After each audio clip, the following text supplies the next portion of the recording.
உங்கள் அனைவருக்கும் வணக்கம். நான் உங்கள் ஜோதிடர் குபேந்திரன். இது ஒரு நல்ல ஒரு ஜோதிட பதிவு தான். இப்போ பார்த்தீங்கன்னா, கேது நவகிரகத்தில நல்ல பவர்ஃபுல்லான கிரகமே கேது தான்.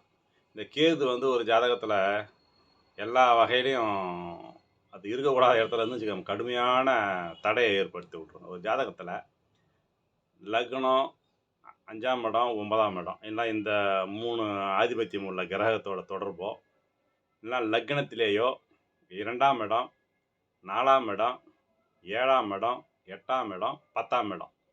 இந்த அமைப்பில் ராகு, கேது இருந்துன்னு வச்சுங்க ஒரு ஜாதகத்தில், கண்டிப்பாக உங்களுக்கு சர்ப்பதோஷத்தை கொடுக்கும். இது சில பேர் திருமண தடையை கொடுக்கும், திருமணமாகி நிம்மதி இல்லாத அமைப்பை கொடுக்கும், சில பேர் தொழில் தடையை கொடுக்கும், கல்வியில் நிறைய தடையை கொடுக்கும். இந்த மாதிரி தசா புத்தி, இந்த அமைப்பு உங்களோட தசா புத்தி வச்சுங்க, கல்வியிலும் தடை கொடுக்கும்.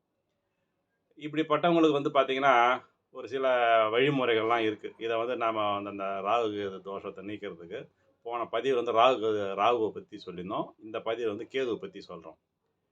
கேதுவோட நமக்கு எனர்ஜி, நமக்கு கெட்ட எனர்ஜி குறையணும்னா, நீங்கள் பிறந்த கிழமை, எந்த கிழமையில் நீங்கள் பிறந்தீங்கன்னு தெரியும் இல்லையா? அதாவது ஒரு கிழமை, திங்கக்கிழமையோ, செவ்வாய்க்கிழமை, புதன்கிழமையோ, வாரத்தில் 7 நாள் எந்த கிழமை பிறந்தீங்களோ அந்த அன்னைக்கு. இப்போ உதாரணத்துக்கு ஒருத்தர் சனிக்கிழமை பிறகுதான்னு வச்சுக்கங்க. சனிக்கிழமை யமகண்ட நேரம் எப்போ வருங்க? மத்தியானம் 1:30லேருந்து 3 வருங்க. அந்த நேரத்தில் சனிக்கிழமை பிறந்தவர் என்ன பண்ணணும், தன்னுடைய கால் கட்டை விரல் இருக்குதுங்களா, அதில் வலது பக்கம் ஆமாம் வலது, அதாவது ரைட் சைடு கால் கட்டை விரல ஒரு பிளாஸ்டர் இல்லைன்னா சர்ஜிக்கல் டேப் மாதிரி போட்டு கட்டை விரலை மட்டும் நகம் தெரியாத அளவுக்கு சுற்றிடணும். சுற்றிட்டு அந்த யமகண்ட நேரம் 1:30லேருந்து 3 சனிக்கிழமை இல்லையா, அது ஒரு 1.5 மணி நேரம் ப்ளஸ் கூட ஒரு 1/2 மணி நேரம் சேர்த்துங்க. மொத்தம் 2 மணி நேரம் அந்த நகம் தெரியாத இருக்கணும் அந்த இது.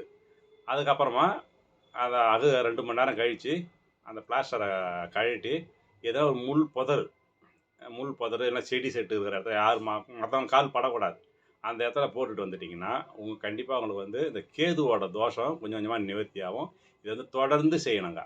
வாரம் ஒரு நாள் தானே செய்ய போகிறீங்க, செஞ்சால் உங்களுக்கு தான் நல்லது, சரிங்களா? அதை செஞ்சுட்டு வந்தீங்கன்னா கண்டிப்பாக அந்த கேதுவோட தோஷம் உங்களுக்கு கொஞ்சம் படிப்படியாக குறைஞ்சிடும்.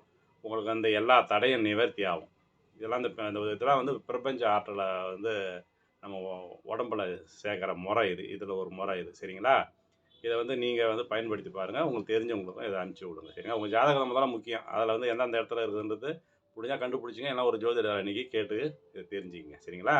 இந்த பதிவு உங்களுக்கு பிடிச்சிருந்ததுன்னா லைக் பண்ணுங்கள், ஷேர் பண்ணுங்கள். நன்றி, வணக்கம்.